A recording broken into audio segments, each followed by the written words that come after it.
নমস্কার, আমি মৌমিতা। আজ আপনাদের নিয়ে যাব তারকেশ্বরের একটা ছোট্ট ক্যাফেতে। রিসেন্ট কিছু মাস হলো যেটা ওপেন হয়েছে, ক্যাপসো ক্যাফে। এটা লোকেটেড আছে তারকেশ্বর পানমহল মাঠের কাছে, যে চিলড্রেন পার্কটা আছে ওখানে। এর আগেও আমরা গিয়েছিলাম, আজও গেলাম। তো এখানেই প্রথমে দুজন অতিথি আমাদের আপ্যায়ন করলো। তারপর আমরা ভেতরে ঢুকলাম। ওখানের অ্যাম্বিয়েন্সটা খুব সুন্দর।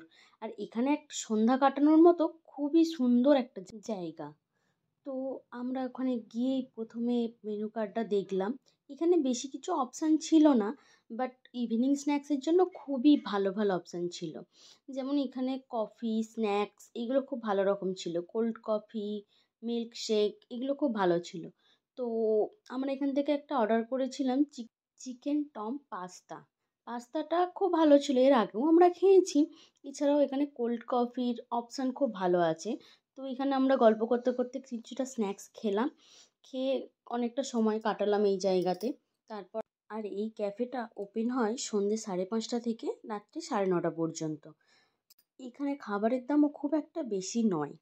তো আর এইরকমই ভিডিও পাওয়ার জন্য আমার প্রোফাইলটা একটু ফলো করে নিন।